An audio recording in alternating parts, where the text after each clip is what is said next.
Hello everyone, welcome to my channel. My name is Poonam Mehta. I'm a human design coach, and in today's video, I'm going to talk about a different topic, which is human design relationship compatibility. I have not approached this topic a lot online, like publicly. I usually do it in my courses from a place of how you deal with clients and so on and so forth. But this is actually going into the relationship aspects of it. Although you can use this video for that reason to assess how your relationship is with your kids or your client. But I'm going to be more so focusing on the romantic aspects, the relationship dynamics that affect us in day to day. And this video is going to explore the 8-1 connection within human design. So yeah, with that, let's get started. And also before I start, if you have not already subscribed to this channel, be sure you subscribe to it and follow me on Instagram at Energetics with Poonam. So yeah, with that, let's get started. So what is a connection chart? Within human design, your connection chart is going to be with another person. So this is done in the software. And the way you do it is you take your chart, you take your partner's chart, and the software will put it together and create like this third entity, which has its own aura when you guys come together. And it's basically literally superimposing the two charts together. And everything that's defined in yours, everything that's defined in theirs, it's all going to get put together in this third chart. And that's going to be the new entity that's formed and when you two come together. And this entity is going to have its connection theme. So in this case, it's going to be an 8-1 connection, which we're talking about today. So with an 8-1 connection, you are going to have 8 of your centers, 8 out of 9 centers in that compatibility chart defined, and then 1 is going to be undefined. This is in human design, this is considered, and please, there's so many different aspects that come into play when it comes to assessing whether a relationship is fruitful, works out, doesn't work out. But if things go the way they're supposed to, if you enter into something the correct way, typically this type of relationship is supposed to be a very desirable relationship within human design. It is a little bit of a holy grail type of a relationship if all of it works out, right? The way this 8-1 relationship, the reason why it is desirable is because you have 8 of your centers that are defined together, and then 1 that is not defined with human design. Whether you're by yourself, whether you're with someone else, we are never going to be complete on our own. It's just how humanity is. We're always seeking the other. We always want to feel whole. We want to be in a place where all our 9 centers are defined and all our gates are defined and everything's defined. Like we want to feel whole. And that's why we seek another person. That's why when we instantly get attracted to someone, it's because it's fulfilling that electromagnetic desire. They have half of what you have, comes together, electromagnetic connection. Yeah, that's what happens, right? When you guys, with an 8-1 connection, yes, all your 9 centers are not getting defined here. However, your 8 centers are. So this person is going to make you feel almost whole. However, because there's that 1 center that's not defined, there is place in that relationship to explore other things. The quote where they say, absence makes the heart seem fonder, beat fonder. I'm losing it.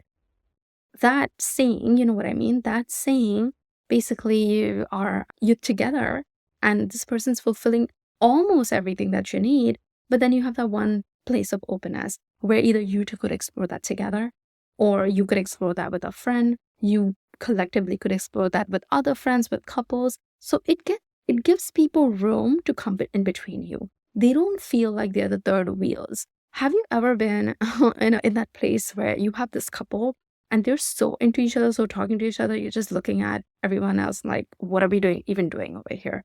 I feel awkward just by looking at them. That's what a 9-0 feels like. That's what hanging out with a 9-0 couple feels like. 8-1 is different. 8-1 is this couple that's super into each other, and yet you feel welcome to be in that space because you're fulfilling the desire that the couple has to feel whole and to feel complete. And it almost feels good in the way our society has been structured, right? So yes, crazy electromagnetics, but also the freedom to explore some other things. This is a good relationship with which you can still have your friends. You can still have kids because the kid will, when the kid comes into equation, they do still feel whole, like they're fulfilling some part of the dynamic over here. Whereas in a 9-0 connection where all your 9 centers are defined, the kid is not necessarily going to feel that way. So that's a good thing about 8-1. Now, there's caveats and everything. And here as well as your strategy and authority. If you are entering into this thing in not the right way, that is, you're not being who you are supposed to be, you're not being your true self, you put up a facade in the very beginning of a relationship, what many of us have been guilty of doing, right? Especially when we were young. If you have done that and then you enter this relationship, then it is going to be a hot mess. And the same thing for your partner. If they did something similar, then it's going to be a hot mess because you did not enter this thing correctly. Entering something correctly is so important. You could be an 8-1 connection. You could have the most compatible profiles there is. You could be two energy types completely compatible with each other. But if you don't enter something correctly, then it's going to be a problem. And here's why. It's because not everyone is functioning as their true self. It's because there's not self within each and every one of us. And when we're not aware of it, it can bring in a lot of toxicity in a relationship, especially when the other person is not ready to accept us the way we are. So that is something that is super, super important to keep in mind. A relationship is only going to be successful when you are who you are, the other person is who they are. They're not trying to change you, you're not trying to change them. You accept them as they are, they accept you as you are, and you both can understand each other's needs mutually. That's at the bottom of it. It's going to be kindness that's going to make your relationship function. It's going to be the grace that you can extend to each other. It's going to be the acceptance of the other person and not trying to manipulate them or change them into doing anything. Yeah, that is the caveat. You have to enter the relationship in the correct way. Now, when you have not entered this relationship in the correct way, what do? You're an 8-1 connection, crazy electrochemistry there, crazy electromagnetism there, but you were not aware of your human design, partner was not aware, and you enter this thing. Here's what I would recommend. I would recommend running their human design. You have your human design and you both explore that human design together, or have them understand you from that human design perspective. You understand their human design so that you guys can really accept each other for who you are. And that by itself will go a long way to determine whether this is how this is all going to play out. And at the end of the day, your strategy and authority are going to give you the indicators of whether this is something that you should be in or not. And breaking up with an 8-1 connection can be hard. Not as crazy as 9-0, but still, it's a very beautiful connection that you have likely encountered with very few people. There's some intense chemistry here. So, although hopefully you don't have to go there. Hopefully you and your partner are willing to work through those issues, or you likely don't even have any issues because you accept each other for who you guys are. Now, some of the other caveats that I do like to mention, like I said, there's a lot of different elements that are at play when we look into relationship dynamics. One such element is your energy type. There's certain energy types that are more compatible with each other. So for example, manifestor and reflector auras go very well together. Projector generator auras go very well together. Again, that's the aura. However, your strategy and authority are going to supersede it all. For example, if you are a projector who is single definition, who is a hermit type, and now you're paired with a manifestor who needs their alone time, then maybe it could work. And maybe that's why your strategy and authority are saying yes to it. At the end of the day, you have to look at your strategy and authority and whether that thing about that person, because they're a manifestor, bothers you or not. And the same thing for them, because projectors have this tendency to really poke into someone else's aura, to really get into someone else's aura. Manifestors don't like it. Manifestors have that repelling aura. They're going to push you out. And a projector finds themselves through the other. And a manifestor is not going to allow that. Can you accept that about each other? Can you be okay with that? Can you get that need that you have fulfilled outside?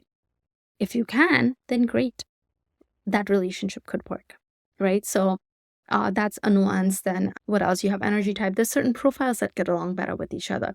There's this resonance that you have. There's this dissonance that you could have as well. Do you have a profile that works well together or not? And again, I don't think any of this is a rate limiting step by any means. Me and my husband, we have a 7-2 connection. And I remember when I first stumbled into human design, I was like, oh, like we have a very beautiful connection. We have 2 kids. We have the best freaking life ever, honestly, like two of us together with our kids. And I remember when I first stumbled into human design, I found out about compatibility charts.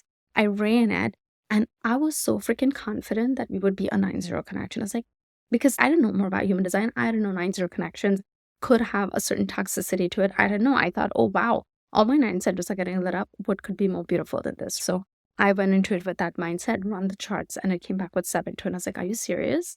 I genuinely thought we would be a 9-0 or an 8-1 at least. And it wasn't the case. But again, as I learned more, I realized why we work so well together. We have profiles that are not compatible. He's 1-3, I'm 6-2. It's not that we're not compatible, but we're not the best match in profile there is. So there's some issues. However, I also do remember, even though we were not aware of our human designs, the way we entered into the relationship was very much through the manifesting generator responding mechanism. Neither of us initiated. And we responded, and it was an automatic response. It happened through friends, and it was just an automatic response for us. And perhaps that's why it is working the way it is. We've been married for what? We got together 2008, and it's 2025 right now when I'm recording the video. So we've been together for a really long time. And we have that 7-2 connection. I'm a single definition, he's a single definition. He's a 1-3. He needs his own time. I need my own time. And we'll have our own time because we have 2 centers undefined between both of us. And like, he loves his video games. I love working on my own passion projects. I love watching my own movies. He likes watching his own thing. But then we have common interests and we'll come together for that. And then when we hang out, when we really come together and do that hangout between us, we'll be up until 3 o'clock in the morning. Even now, even when our kids are 6 and 8 years old. And again, both of us have always been ourselves from day one. I know exactly who he is. He knows exactly who I am. There's not one person that I think that I have been myself with more than I can be with him.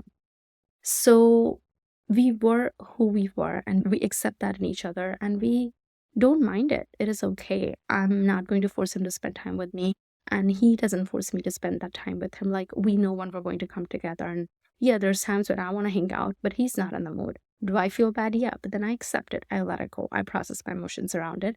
And so does he, and that's what makes it work. I would not get super tied to, oh, I'm an 8-1 connection, or I don't have a compatible profile. Like, I think anything could work as long as you are willing to work through it and understand each other. One of the important things to keep in mind is that usually when 2 people get together, usually they'll form a defined solar plexus center. It's usually unusual for partners to be together and have that undefined solar plexus center.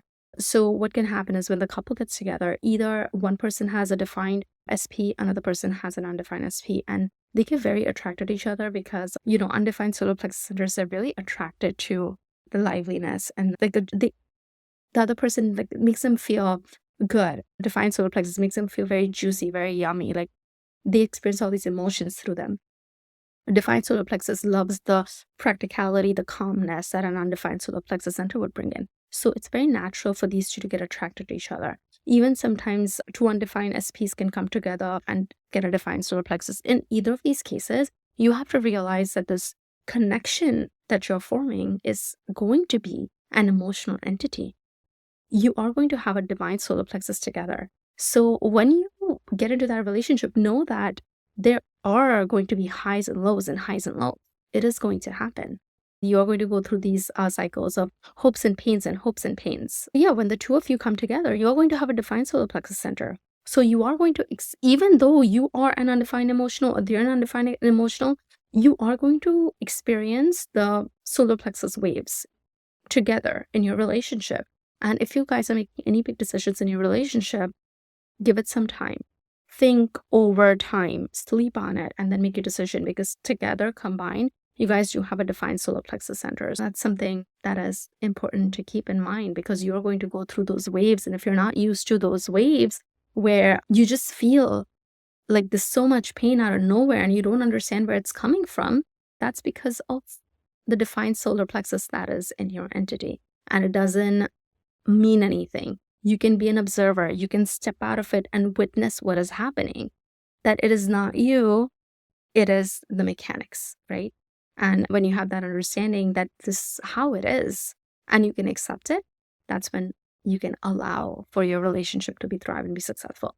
Yeah, with that, I hope this video has helped. And if you like this video, if you think it helped you, Please be sure to like it and please subscribe to my channel. With that, I will talk to you all soon.